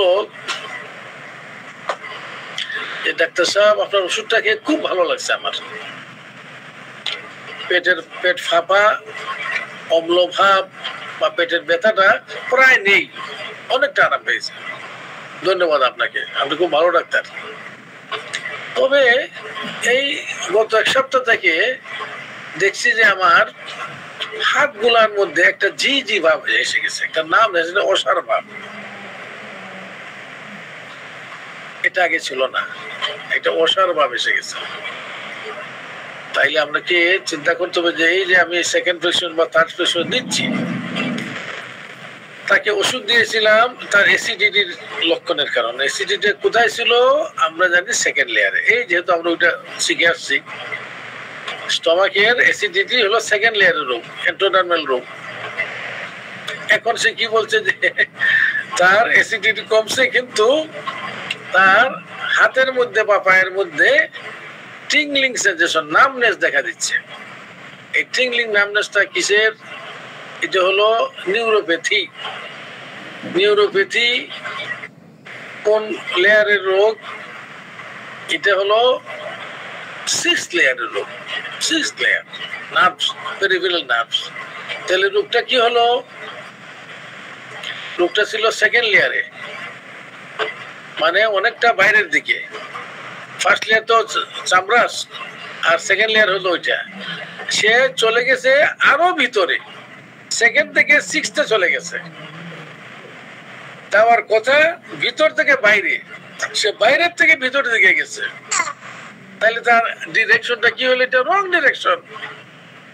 হেরিং এর ল অফ কিউরের ডিরেকশন হলো না, তারটা ভিতর থেকে বাইরে যাওয়ার কথা। তার ছিল অ্যাসিডিটি। রোগী যদি এসে বলতো যে আপনার ওষুধ খাওয়ার পরে আমার এই যে দেখেন আমার পিঠের মাঝে বা পায়ের মাঝে অনেকগুলা ইরাপশন বেরিয়ে গেছে, চুলকানি বেরিয়ে গেছে আমার, তাইলে সেটা মানতে পারতাম আমি, এটা ঠিক ছিল যে সে সেকেন্ড লেয়ার থেকে একদম ফার্স্ট লেয়ারে চলে গেছে। কিন্তু এখানে সেকেন্ড থেকে সিক্স বাইরের থেকে ভিতর দিকে চলে গেছে। তাহলে আপনাকে বুঝতে হবে এই যে আমি এত কষ্ট করে লাইকোটা সিলেক্ট করছিলাম, লাইকোটা আসলে আমার ঠিক হয় নাই। হয়তো এটা কিছু লক্ষণে মিলেছিল বিদায় তার এই যে অ্যাসিডিটিটা একটু আরাম হয়েছে। এটা সাময়িক আরাম, এটা হলো একটা উপশম, কিন্তু আরোগ্য হয় নাই। তাহলে আমাকে ওষুধ চেঞ্জ করতে হবে। দেখেন কত ইম্পর্টেন্ট হেরিং এর ল অফ কিউর বোঝা। আপনি খুব খুশি যে পাইছি লাইকোপোডিয়াম, কিন্তু না, লাইকোপোডিয়াম হেরিং এর আরোগ্য নীতির উল্টা দিকে মানে প্রবাহিত হচ্ছে। আচ্ছা, আমরা আরেকটা এক্সাম্পল দিই। এই সেম রোগী মনে করেন এসে বললো ডাক্তার সাহেব লাইকোপোডিয়াম দিলাম মনে করেন, এসে বললো যে আমার গ্যাস্ট্রিক পেন কমে গেছে, অনেকটাই কমে গেছে, তবে আমার ধরেন অ্যাঙ্কেল জয়েন্ট, আমার পায়ের গোড়ালির মাঝে একটা ব্যথা শুরু হয়েছে। পায়ের গোড়ালিটা আমার ফুলে গেছে, লাল হয়েছে, ব্যথা করছে, আমি হাঁটতে পারি না। কিন্তু সে খুশি, আপনাকে ধন্যবাদ দিচ্ছে। আমার এই দীর্ঘদিনের পেটের ব্যথার জন্য আমি যে সবসময় সার্জেল খেতাম, কিছুই খাওয়া লাগে না, ওইটা ভালো হয়ে গেছে। কিন্তু আমার অ্যাঙ্কেল জয়েন্টে ব্যথা শুরু হয়েছে, অ্যাঙ্কেল জয়েন্টে ফুলে গেছে আমার। তাইলে আপনি ওই হেরিং কিউরের শখের মাঝে ফেলেন যে তার গ্যাস্ট্রিক অ্যাসিডিটি ছিল, এটা কোন লেয়ারে আমরা আগের থেকে জানি, এটা হলো সেকেন্ড লেয়ারের রোগ। আর অ্যাঙ্কেল জয়েন্ট কোন লেয়ারের? এটা হলো মেসেনকাইম। মেসেনকাইম এই যে মাংসপেশি, টেন্ডন, হাড়, এগুলো হলো থার্ড লেয়ার। তাইলে সেকেন্ড লেয়ার থেকে থার্ড লেয়ারে, সেকেন্ড লেয়ার বাইরে ক্রমণের ভিতরে যায়, সেকেন্ড থেকে থার্ডের দিকে গেল। তাইলে হেরিং ল অফ কিউর উল্টা দিকে গেল, যাবে ভিতর থেকে বাইরের দিকে, কিন্তু সে বাইরের থেকে কম্পারেটিভলি ভিতরে চলে গেছে। তাহলে এটা হচ্ছে রং ডিরেকশন, ওষুধ ঠিক হয় নাই। হয়তো তাকে অন্য ওষুধ দেওয়া লাগতো, কেলিকার দেওয়া লাগতো, আমি ভুলে সিলেকশন করে ফেলছি লাইকোপোডিয়াম। তাহলে দেখেন আপনাকে হেরিং ল অফ কিউর সঠিক আরোগ্য পথে থাকতে আপনাকে হেল্প করছে। আমরা আরেকটা এক্সাম্পলে যাই। যে একটা রোগী আপনার কাছে আসছে, বলছে স্যার আমার তো আইবিএস এ ভুগছি আমি। আইবিএস কি দেখেন আমরা হয়তো জানি, কিন্তু রোগী ঠিক ভালো করে বোঝে। যেহেতু ইরিটেবল বাউল সিনড্রোম, বলে যে আমার এন্ডোস্কোপি করছে কয়েকবার ডাক্তার সাহেব, পায়খানা রাস্তা দিয়ে কলোনোস্কোপি করছে কয়েকবার, কিচ্ছু পায় না। হ্যাঁ, তখন স্যারে বলছে যে এটা আপনার তো কিছু কিছু থাকবেই, আপনার ইন্টেস্টাইন গুলা একটু বেয়াদব, বেশি ইরিটেটিং, একটু কিছু পেটের মাঝে গেলে এগুলো সহ্য করতে পারে না। এটাকে আধুনিক বিজ্ঞানে বলে ইরিটেবল বাউল সিনড্রোম। মানুষের মেজাজ খিটখিটা হয়, আপনার ইন্টেস্টাইনটাই খিটখিটা। কাজেই তার প্রত্যেক দিন সে 4-5 বার সকালে পায়খানা করতে হয়, করে তার পেটও শান্তি হয় না, তার পেট ফাঁপাই থাকে। কোনো কিছু একটু সামান্য কিছু খেলেই তার পেটের মাঝে গ্যাস হয়ে যায়। আপনি তার ওই যে আমরা হিস্ট্রি নিলাম সুন্দর করে, হিস্ট্রি নিয়ে এবং রুগী বললো যে আমার পেটটা এমনই খারাপ হয় যে পায়খানা চাপলে আমি আর ধরে রাখতে পারি না, একটু দৌড়ে যেতে হয়, না গেলে কাপড়ে ঘুরে যায়, এমন অবস্থা হয়। পেট প্রচুর বায়ু নিঃসরণ হয়, পেটের মধ্যে গ্যাস জমে থাকে। আপনার লক্ষণ সাথে সে পেলেন যে তেলে এলো করছি না, এলো হচ্ছে এই লক্ষণগুলা কাভার করে। বাস আপনি বিসমিল্লাহ রহমান রহিম করে এলো দিলেন। সেন্টাসিমেল ওয়ালা হইলে 200 দেন, 50 মিলিসিমেল ওয়ালা কত M2 M3 কিছু একটা দেবেন, M1 দিবেন, দিয়ে তাকে বললেন এই 1 মাসের ওষুধ দিলাম, আপনি 1 মাস পরে আসেন। ঠিক আছে। এসে রোগী বলল ডাক্তার সাহেব আপনার ওষুধ খেয়ে এই প্রথম আমার সকালে একবার পায়খানা হয়, পেটের মধ্যে গ্যাস গুস কিছু নাই, আরামসে সকালে নাস্তাটা করতে পারি। আগে নাস্তা করলেই পায়খানার দৌড়াদৌড়ি আমার শুরু হইতো, এখন কিছুই নেই। কিন্তু এই যে দেখেন আমার শরীর মাঝে কিছু ইরাপশন দেখা দিচ্ছে, ইরাপশন কিছু উদ্বেগ দেখা দিচ্ছে, সেখানেও দেখেন আপনি আবার প্র্যাকটিস অফ মেডিসিন বুঝতে হবে। ইরাপশন যদি একজিমা হয়, ইরাপশন যদি স্কেবিস হয়, সেটা হলো একটোডার্মের রোগ, একটোডার্মের। কিন্তু যদি সেটা সোরিয়াসিস হয়, সোরিয়াসিস কিন্তু থার্ড লেয়ার, ওই যে ডার্মিসের আমরা বলছিলাম এপিডার্মিস ডার্মিস, এপিডার্মিস হলো একটোডার্ম থেকে ফার্স্ট লেয়ার থেকে, ডার্মিসটা হলো থার্ড লেয়ারের, এটা মেসোডার্মেল। যদি সোরিয়াসিস হয় এই ইরাপশনটা, তাইলে এটা কিন্তু রং ডিরেকশন গেল, কারণ সোরিয়াসিস হলো থার্ড লেয়ারের রোগ, আর আপনার ডায়রিয়া আইবিএস এটা হলো সেকেন্ড লেয়ারের রোগ, ইন্টেস্টাইনের, সেটা রং। কিন্তু যদি সেটা আবার একজিমা হতো, আপনার স্কেবিস যেহেতু কিছু একটা হতো, হারপিস যেহেতু কিছু একটা হতো, তাহলে আবার ঠিক ছিল, কারণ সেটা ফার্স্ট লেয়ারের রোগ। সেকেন্ড থেকে ফার্স্ট গেলে গুড, কিন্তু সেকেন্ড থেকে গেছে এখন সে থার্ড লেয়ার, তাহলে এটা রং।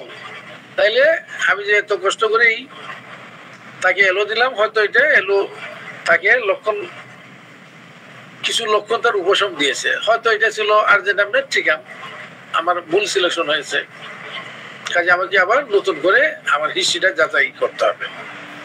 আচ্ছা, একই কেস মনে করেন, তার ডায়রিয়া ভালো হয়েছে, আগে সোরিয়াসিস, তো আরেক রোগী বললো যে না আমার তো ডায়রিয়া খুব ভালো হয়েছে, আইবিএস খুব ভালো হয়েছে, কিন্তু ভিটিলিগো দেখা দিচ্ছে। এই যে দেখেন আমার কানের গোড়ায় ঘাড়ের দিকে কতগুলা সাদা সাদা স্পট দেখা দিচ্ছে, যেটা হলো ভিটিলিগো মানে সেথি।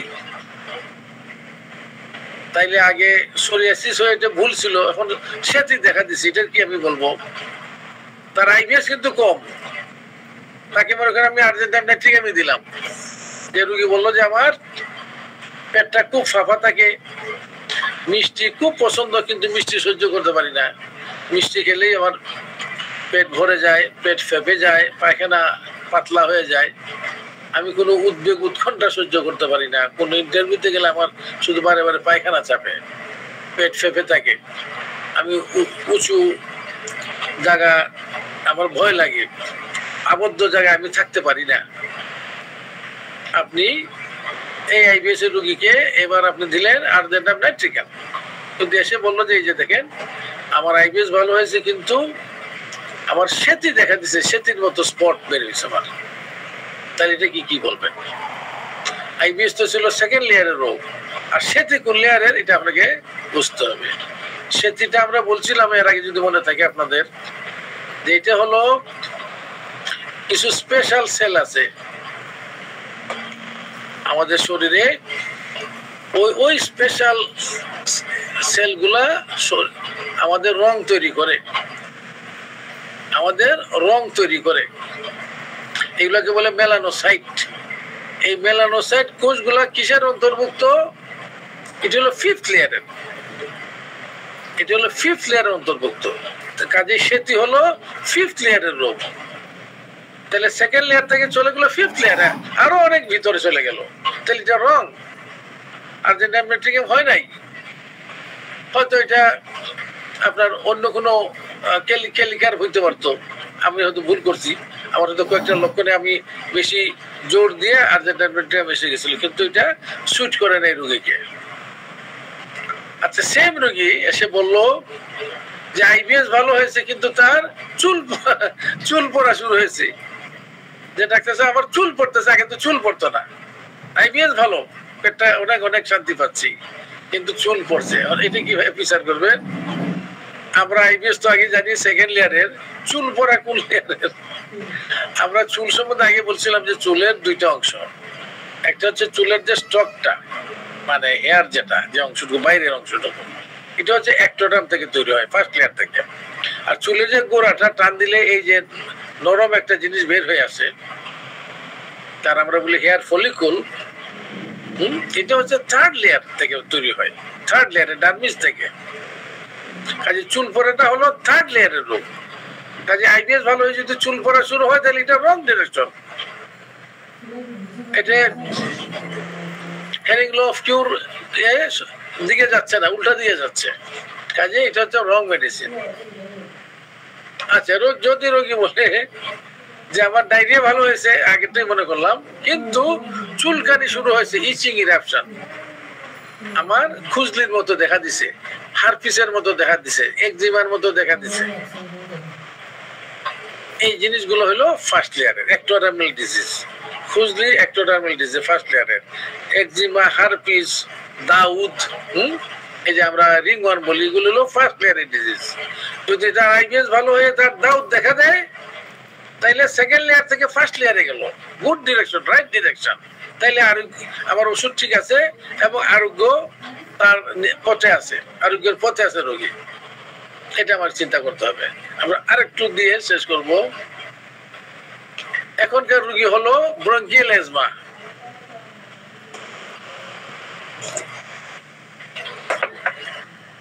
আপনার কাছে রোগী আসলো, সে দীর্ঘদিন থেকে হাঁপানিতে ভুগছে। ডাক্তার সাহেব, আমি তো 2 ধরনের ইনহেলার নেই, আবার মাঝে মাঝে নেবুলাইজ করা লাগে, নেবুলাইজার নেই, কিনে ফেলছি, ঘরের মাঝে রাখছি সব যন্ত্রপাতি। বেশি অসুবিধা হলে নেবুলাইজ করি ঘরের মাঝেই, আর ইনহেলার তো পকেটেই থাকে। কাজেই আমি দীর্ঘদিন ধরে ভুগছিলাম। এখন শুনতে পেলাম যে হোমিওপ্যাথিতে নাকি অ্যাজমা শুদ্ধ মানে আরোগ্য হয়ে যায়। তো আপনার নাম টাম শুনে আপনার কাছে আসলাম। আপনি ওনার হিস্ট্রি নিলেন, এই যে হানিম্যান যেভাবে বলছেন আগের মতো নিয়ে তার লক্ষণ বাছাই করলেন, কিছুটা রেপার্টরির সাহায্য নিলেন।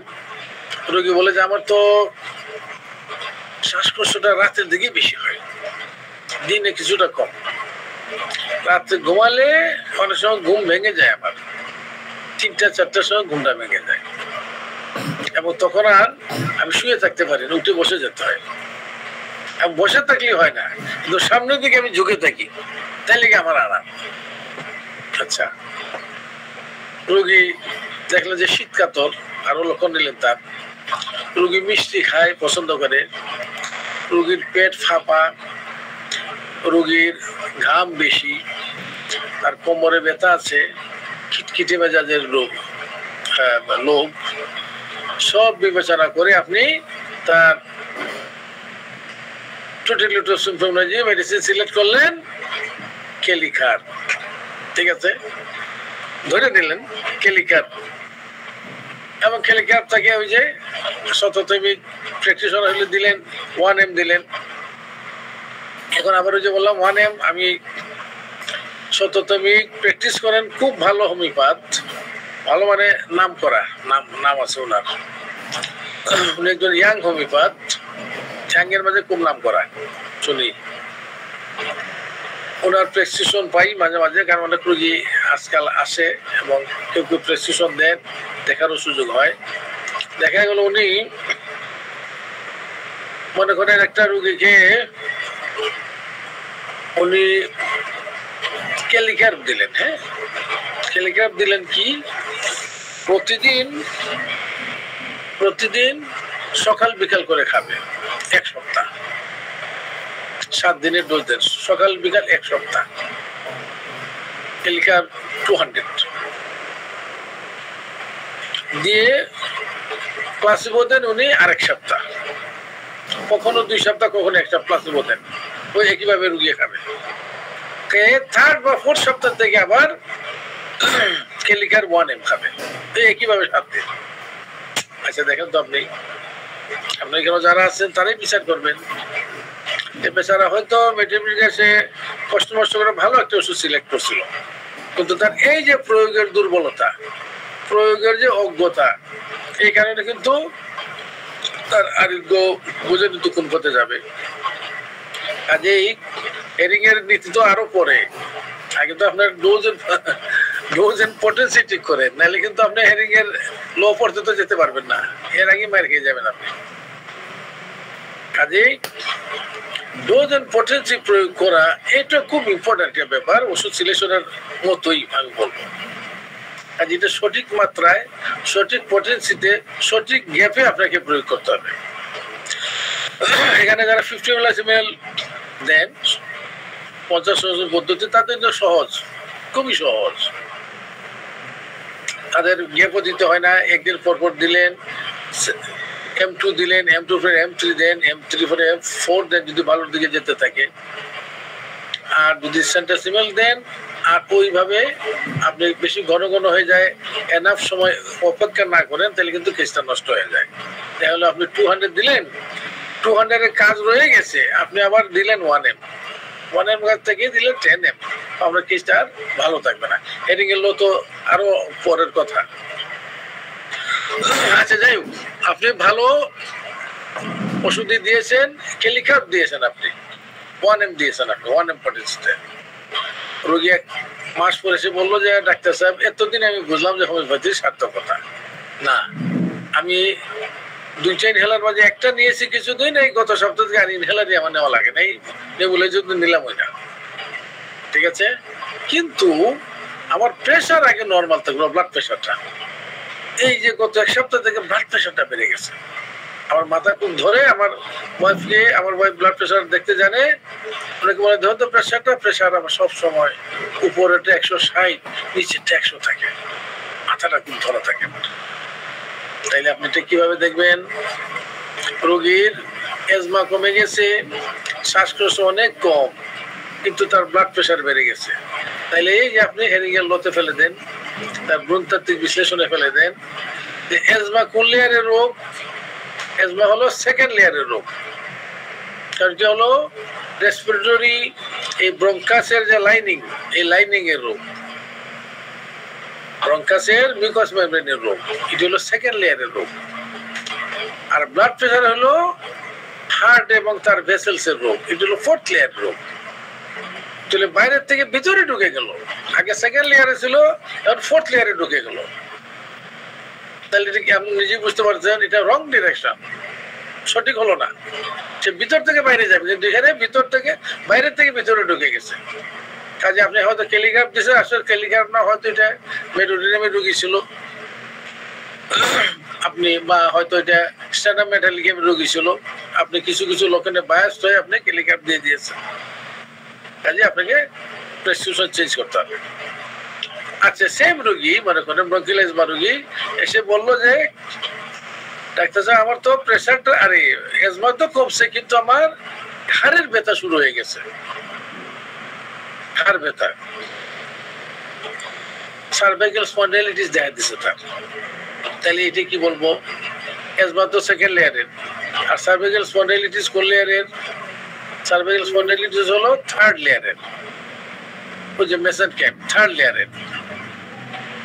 এখানে দেখেন 2টা রং হয়ে গেছে, একটা হলো তার সেকেন্ড লেয়ার থেকে 3rd লেয়ার চলে গেছে, আরো ভিতরে সেকেন্ড, তারপর 3rd ভিতরে চলে গেছে। আর রোগটা ছিল আগে নিচে,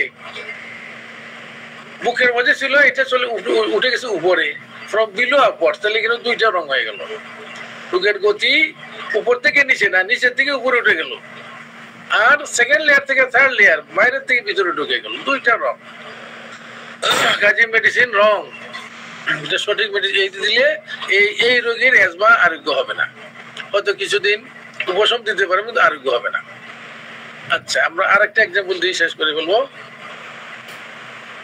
রোগীর ছিল লাম্বাকো সাইটিকা, আজকাল ডাক্তার বলে PLID, হ্যাঁ PLID।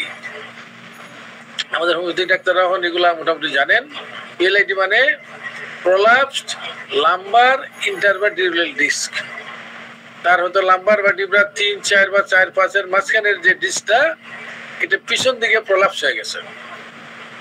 প্রলাপস হয়ে গিয়ে যে স্পাইনাল কোর্ড যাচ্ছে পিছন দিয়ে এবং পাশে যে তার স্পাইনাল নার্ভ গুলা যাচ্ছে এইগুলোকে চাপতে ধরে ফেলছে। এটাকে আমরা বলি কোমরের ব্যথাটাকে লাম্বাগো, এবং যে সায়াটিক নার্ভটাকে ধরলো, ধরে তার যে পায়ের মাঝে ব্যথা শুরু হলো, ডান পা বাম পা যে কোনো একটা হতে পারে, সেটাকে বলে সায়াটিকা, লাম্বাগো সায়াটিকা অথবা পিএলআইটি যাই বলেন। এই রোগী আপনার কাছে আসলো, ডাক্তার সাহেব সাংঘাতিক ব্যথা, আমার নড়তেই পারি না একেবারে। আপনি তার হিস্ট্রি নিলেন, সুন্দরভাবে হিস্ট্রি নিলেন এবং দেখলেন যে তার ব্যথাটা কোমরের মাঝে এবং কোমর থেকে নিচের দিকে দাবিত হয়, নিচের দিকে দাবিত হয়। সাথে তার নামনেস আছে, নামনেসটাও উপর থেকে নিচের দিকে দাবিত হয়। এক জায়গায় থাকে না, কোমরের ব্যথা ফুস করে নিচে চলে যায়। সে আপনার লক্ষণ সাদৃশ্যে নির্বাচন করলেন বারবেরিস। চলো বাম দিকে বারবেরিস, বারবেরিস নির্বাচন করলেন আপনি। তাকে বারবেরিস দিলেন, দিনে 2 বার করে খায়, 50 ml M2 দিলেন। রোগী বলল যে আমার 4 সপ্তাহ পরে এসে বললো যে আমার 2 সপ্তাহ খাওয়ার পরেই ব্যথা অনেকটাই কমে গেছে, আমার অনেকটাই কমে গেছে কোমরের ব্যথা এবং পায়ের ব্যথা, কিন্তু বুকের মাঝে একটু ব্যথা দেখা দিচ্ছে, আমার হার্টের ব্যথা। যা আগে মাঝে মাঝে হতো, এখন দিকে ব্যথা ধরে, একটু হাঁটাহাঁটি করলে বুকটা ব্যথা, একটু রেস্ট নিলে ছেড়ে দেয়, আমরা বলি এনজাইনাল পেইন। তাহলে তার সায়াটিকা কমে গেল এত সুন্দর, কিন্তু বুকের ব্যথা বেড়ে গেল। তাহলে আমি হেরিং এর লোক কোথায় আছে দেখি একটু। আর লাম্বাগো সায়াটিকা হলো 3rd লেয়ারের রোগ, মেসেনকেমেল। এই যে বলছিলাম মাংসপেশি, টেন্ডন, হাড়, জয়েন্ট, এগুলো হলো 3rd লেয়ার। আর এনজাইনাল পেইন, হার্টের ব্যথা, এটা হলো 4th লেয়ারের রোগ। তাইলে কি হলো, রং ডিরেকশন। 3rd থেকে 4th গেল, 3rd থেকে 2nd-এ যেতে হয়েছিল, না গিয়ে তার বাইরে থেকে ভিতরে ঢুকে গেল। কাজে আপনার বারবেরিস হয় নাই, আপনার ওষুধ চেঞ্জ করতে হবে। আবার ধরলাম এই কেসেই এসে বললাম আমি কোমর ব্যথা তো কমছে, কিন্তু আমার ব্লাড প্রেশারটা বেড়ে গেছে। ব্লাড প্রেশার আগে নর্মালি থাকতো, এখন মেপে দেখি যে আমার 170 উপরেরটা, নিচেরটা 100 থাকে। তাহলে এটা কোথায় আছে? আবার লাম্বাগো হইলো আমাদের 3rd লেয়ার, আর ব্লাড প্রেশার হইলো 4th লেয়ার। তাহলে এখানেও রং, ওষুধ সঠিক হয় নাই। দেখি, হ্যাঁ শেষ, আর 2-3 মিনিট শেষ করে দিচ্ছি। সেম রোগী মনে করেন, সেম রোগী এই যে কোমরের ব্যথা, লাম্বাগো সায়াটিকা, এসে বললো যে আমার তো ব্যথা অনেক কমে গেছে, কিন্তু ব্লাড সুগার বেড়ে গেছে। আগে সুগার থাকতো আমার খালি পেটে 7, এখন খালি পেটে হয় 11। বুঝলাম না কিছু, খাওয়া দাওয়া তো অতটা মানে বেখেয়াল না আমি, কিন্তু ব্লাড সুগারটা বেড়ে গেছে। এটা কি চিন্তা করবো তাহলে আমার? তাহলে এই সেম অর্থে আমরা ফেলি যে লাম্বাগো সায়াটিকা হলো 3rd লেয়ারের রোগ, আর ব্লাড সুগার কিসের রোগ? মানে এখানে তার ইনসুলিনের ঘাটতির জন্য তো ডায়াবেটিস হয়। এটা হলো 5th লেয়ারের নিউরো এন্ডোক্রাইন গ্ল্যান্ড, 5th লেয়ারের রোগ, যেটা আরো ভিতরে ঢুকে গেছে, 3rd লেয়ার থেকে আরো ভিতরে, রং ডিরেকশন। তাহলে ওষুধ আমার সঠিক হয় নাই। আচ্ছা, সেম রোগী এসে বললো যে আমার কোমর ব্যথা তো কমছে, কিন্তু ঘাড়ের ব্যথা বেড়ে গেছে। কোমর ব্যথা কমে গেছে লাম্বাগো সায়াটিকার, কিন্তু ঘাড়ের ব্যথা বেড়ে গেছে। এটা কি বলবো? এখানে কোন লেয়ার দেখেন, এখানে কিন্তু লেয়ার সব সমান, কোমর ব্যথা 3rd লেয়ার, ঘাড়ের ব্যথা 3rd লেয়ার, কিন্তু পজিশন ভিন্ন। ঘাড়ের ব্যথা হলো উপরে, কোমর হলো নিচে, তাহলে আরোগ্যের গতি হবে উপর থেকে নিচে, গেছে নিচ থেকে উপরে। কাজে রং ডিরেকশন, এটা প্রেসক্রিপশন সঠিক হয় নাই। আমার মনে হয় আমরা এখানে শেষ করি, আর যাই না। যদি আপনারা কিছুটাও আইডিয়া হয়ে থাকে, ফেরিংস ল অফ কিন্তু অনেকদিন অনেকেই পড়ছেন, নিশ্চয়ই নিজেরও পড়ছেন, অন্য এখান থেকে শুনছেন। এখান থেকে কিছুটা যদি এক্সট্রা আইডিয়া হয়ে থাকে, আমি আমার এই কষ্ট সার্থক মনে করব, এবং আমি আশা করব হেরিংস ল অফ কিউরটা আপনারা ভালোভাবে স্টাডি করবেন। যারা বিশেষ করে খুব সিরিয়াস, যারা চিকিৎসক এবং যাদের কাছে কঠিন রোগ, যার সব কঠিন কঠিন রোগ, আমি জানি না আজকে আমার লাস্ট ডে, আজকে ঈদের আগে আমার লাস্ট ডে। আমি সকাল থেকে বসে একদম 4টার সময় উঠছি, অনেক রোগী, এবং বলছি বলে বলি না, মানে কঠিন কঠিন রোগী। কি বলবো আপনাদেরকে, হোমিওপ্যাথি, আমি হোমিওপ্যাথি আরো ধরেন 30 বছর আগেও তো করছি, 35 বছর 40 বছর আগেও করছি, এত কঠিন রোগী পাই নাই। বা আমি যাদের সাথে কাজ করছি ওনাদের কাছে এমন রোগী আসতে আমি খুব কম দেখেছি। এটার মানে হইলো যে এখন কিন্তু হোমিওপ্যাথির কাছে কঠিন রোগী বেশি আসে, কঠিন জটিল রোগী। এই জন্য এগুলোকে যদি আপনি হ্যান্ডেল করতে হয়, ডিল করতে হয়, আপনাকে কিন্তু প্রগাঢ় নলেজ নিয়ে মাঠে নামতে হবে। ম্যাথমেটিক্যাল প্রগাঢ় নলেজ, আপনার রেপার্টরি প্রগাঢ় নলেজ, এবং প্র্যাকটিস অফ মেডিসিনেরও একটা কার্যকর জ্ঞান নিয়ে না নামলে এই রোগীগুলা ডিল করা কঠিন হয়ে যায়। এই জন্য আমি সবাইকে উৎসাহ দিব যে পড়াশোনা বাড়ান, আরো গভীরে পড়াশোনা করেন, আরো বেশি পড়াশোনা করেন। দেখবেন যে আপনি এই রোগীগুলাকে যদি আরোগ্য দিতে পারেন, তাহলে আপনি প্রচুর রোগী পাবেন, নিজেও স্যাটিসফ্যাকশন পাবেন যে রোগীগুলো এত দূর থেকে আশা করে আপনার কাছে আসছিল, আপনি তাদেরকে মোটামুটি স্যাটিসফাই করতে পারছেন। এই নিরিখে হেরিং অফ লভ নিজেই বুঝতে পারছেন যে খুব ইম্পর্টেন্ট একটা আরোগ্য নীতি, যার মাধ্যমে আমার প্রেসক্রিপশনটা, আমার চিকিৎসাটা সঠিক পথে ধাবিত হচ্ছে না অঠিক পথে, সেটা আমি নির্ধারণ করতে পারি। ধন্যবাদ সবাইকে। আসসালামু আলাইকুম ওয়া রাহমাতুল্লাহ ওয়া মা তৌফিক ইল্লা বিল্লাহ। ডক্টর আনোয়ার পাটোয়ারি আপনার কাছে ছাড়লাম, আপনি কিছু প্রশ্ন বা কমেন্টারি নিতে পারেন। আমি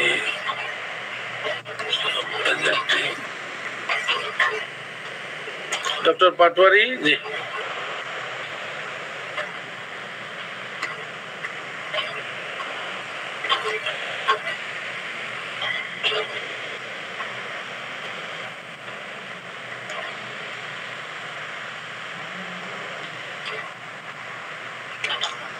ডক্টর আনোয়ার পাটোয়ারি, আপনার কাছে মাইক্রোফোন। আসসালামু আলাইকুম স্যার, আমার কথা শুনতে পাচ্ছেন? আমি বলছিলাম স্যার, জি জি, কোনো কারণে হয়তো মিসিং হচ্ছে। আপনাকে অসংখ্য ধন্যবাদ জানাচ্ছি, অনেক কষ্ট করে লম্বা সময় ধরে আমাদেরকে অত্যন্ত চমৎকার উপস্থাপনা দেওয়ার জন্য। কারো কোনো প্রশ্ন বা মন্তব্য থাকলে হ্যান্ড রাইজ করলে আমরা নাম ঘোষণা করে একেবারেই সংক্ষেপে, মানে অনেক লম্বা রাত হয়ে গেছে এবং আমার মনে হয় যে আমরা খুব দ্রুত শেষ করব। কারো কোনো প্রশ্ন বা মন্তব্য থাকলে, doctor Ruhul Amin hand raise করেছেন, আপনার সংক্ষেপে একেবারে একটার বেশি প্রশ্ন বা মন্তব্য থাকলে খুব সংক্ষেপে করবেন। ডক্টর রুহুল আমিন, আপনার মাইকটা আনমিউট করে প্রশ্ন বা মন্তব্যটি করুন। স্যারকে অসংখ্য ধন্যবাদ খুব সুন্দর একটি বিষয় আলোচনা করার জন্য, হেরিং এর আরোগ্য নীতিটাকে এমব্রায়োলজির মাধ্যমে ব্যাখ্যা করার জন্য, যেটা আমাদের আসলে ধারণা থেকে কখনো ছিল না। স্যারকে আমি প্রশ্ন জিজ্ঞেস করতে চাই যে এখন আমাদের কাছে যে রোগীগুলো আসে তারা দেখা যায় বেশিরভাগই মাল্টিপল ডিজিজ আক্রান্ত, এবং রোগীগুলো খুব ভালো সচেতন তাদের ডিজিজ সম্পর্কে। সাপোজ মনে কর একটা রোগী আসলো, সরি, যার হয়তো থাইরয়েড প্রবলেম আছে, এটা হয়তো 5th লেয়ারের ডিজিজ। তারপরে তাদের হাইপার টেনশনও আছে, এটাও 4th লেয়ারের ডিজিজ। তারপর সার্ভাইকাল স্পন্ডালাইটিস, যেটা 3rd লেয়ারের ডিজিজ, এবং তার সাথে অ্যাজমাও আছে, যেটা 2nd লেয়ারের ডিজিজ। এখন তার স্কিন ডিজিজ দাউদ আছে, সেটা হচ্ছে 1st লেয়ারের ডিজিজ। এখন হয়তো রোগী এসে বলবে যে আমার দাউদটাকে ভালো করে দেন, তখন তো আমি তো আগে আমাকে তাহলে এই যদি সিরিয়াল মেনটেন করা হয়, আমাকে থাইরয়েড ভালো করতে হবে, তারপরে হাইপার টেনশন ঠিক করতে হবে, সার্ভাইকেল ভালো করতে হবে, অ্যাজমা ধরতে হবে, তারপরে আমি স্কিনে যেতে পারবো।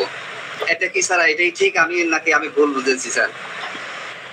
এটা আপনি দেখেন, একটা রোগীর মধ্যে মায়োজম কিন্তু একসাথে 3টা থাকতে পারে বা থাকেও। তাহলে কি আপনি সবগুলা মায়োজমের একসাথে চিকিৎসা করবেন? হানিম্যান কিন্তু তা বলেননি। না, সেটা তো আলাদা আছে স্যার। আপনার কথা শেষ, এখন শুধু আমার কথা শুনেন। কাজে হানিম্যান বলছেন কেন কি, ওখান থেকে আমি আসছি আপনার কথায়।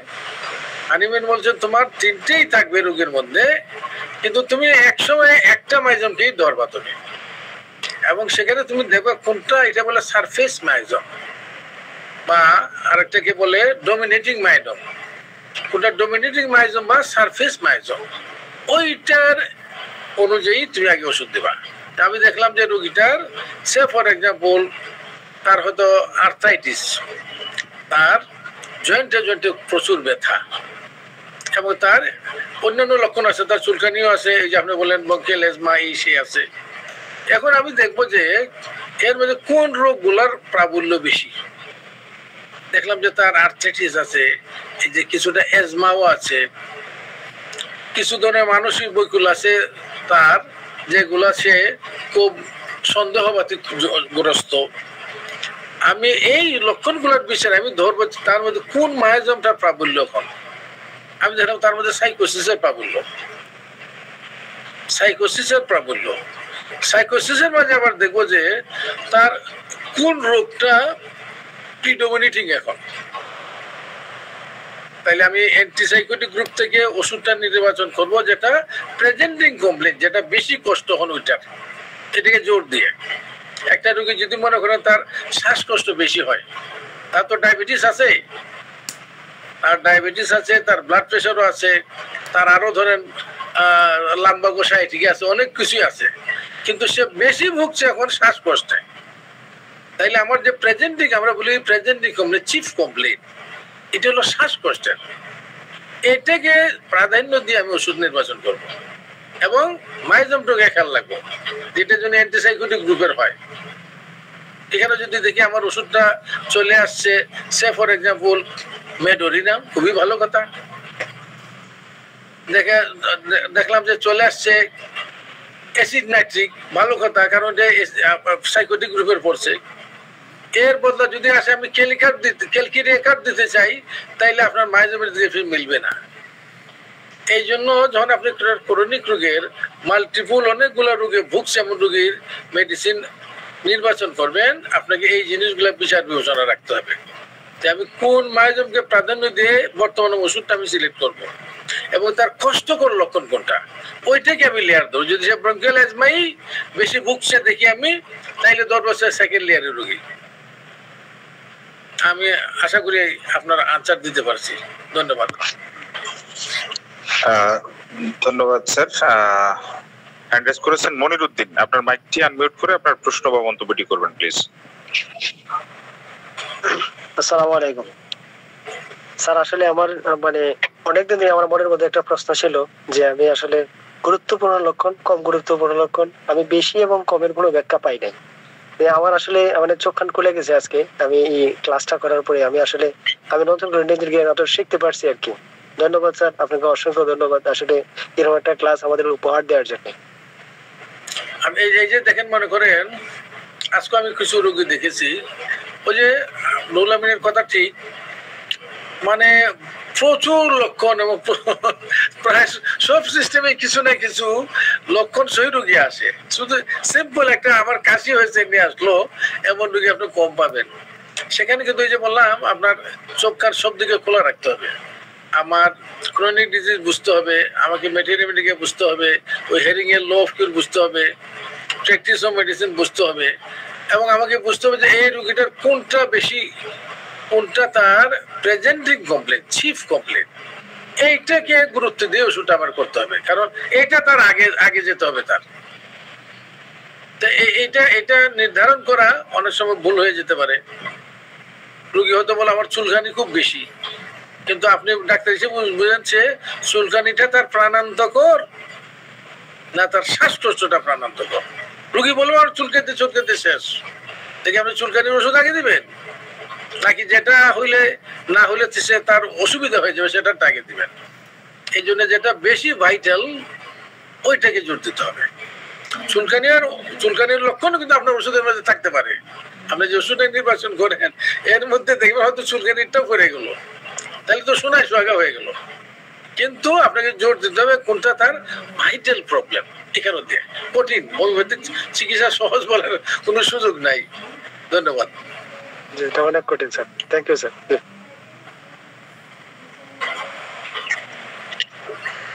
অনেক ধন্যবাদ স্যার। আমাদের সাথে ডাক্তার দেবাশিস রানা স্যার আছেন, স্যার যদি একটু কমেন্ট্রি দিতেন প্লিজ। স্যার মাইকটা আনমিউট করে আপনার মন্তব্যটি করবেন প্লিজ।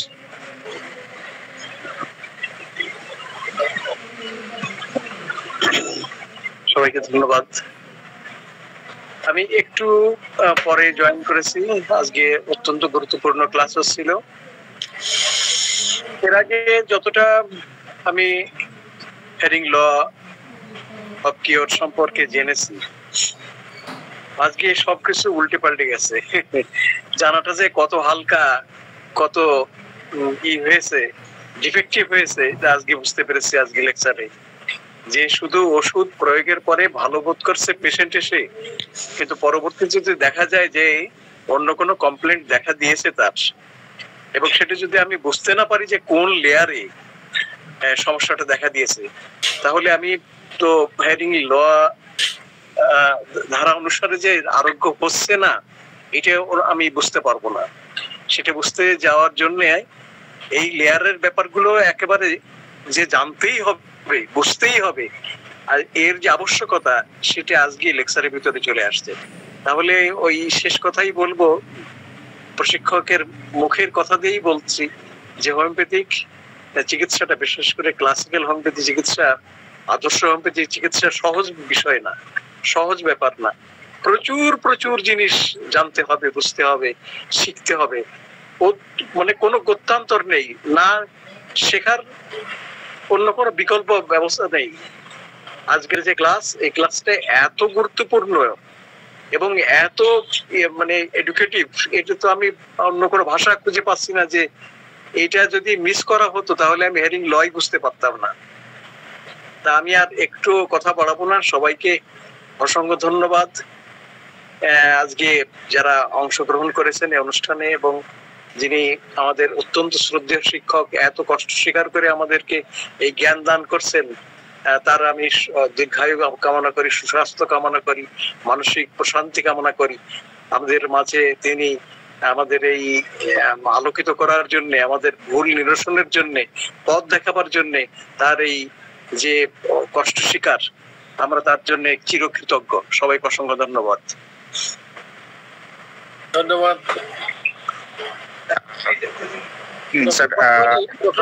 আমরা একটা ঘোষণা দিতে পারি, যেহেতু আমাদের পবিত্র ঈদ উল ফিতর সামনে আছে, এই জন্য আমরা সামনের একটা বা দুটা ক্লাস আমরা নিচ্ছি না, নেব না। পরবর্তীতে আমরা ঘোষণা দিব। আমি তো ফেসবুকে আমরা নোটিশ দিই কখন ক্লাসটা হবে, তখন ওই নোটিশ দিয়ে জানাবো কোন ক্লাসটা হবে, কখন হবে। আপাতত 1-2 ক্লাস বন্ধ থাকবে, এটা ধরে রাখবেন সবাই। ধন্যবাদ। আমার মনে হয় স্যার অনেক রাত হয়েছে, আজকের মতো আমরা এখানে শেষ করতে পারি। আবারও আন্তরিক ধন্যবাদ জানাচ্ছি। আপনাদের প্রাণবন্ত উপস্থিতি আমাদের ক্লাসকে আরো বেশি প্রাণবন্ত করেছে। আশা করি আমাদের পরবর্তী ক্লাসগুলোতে আপনারা সঙ্গ দিয়ে থাকবেন, এবং আপনাদের এই যে আমরা যেই ক্লাসটা পরিচালনা করছি, এখান থেকে যেই জ্ঞান নিয়ে আমরা সবাই সমৃদ্ধ হচ্ছি, টোটাল হোমিওপ্যাথির স্বার্থে এবং আত্মমানবতার সেবায় আমরা এই জ্ঞানগুলোকে কাজে লাগাবো। রব্বুল আলামিন আমাদের সকলের জ্ঞানকে বৃদ্ধি করে দেন, এই দোয়া করে স্যারদের জন্য সুস্থতার সহিত দীর্ঘায়ু কামনা করে আজকের মতো এখানে শেষ করছি। আল্লাহ হাফেজ। আসসালামু আলাইকুম ওয়া রাহমাতুল্লাহি ওয়া বারাকাতুহু।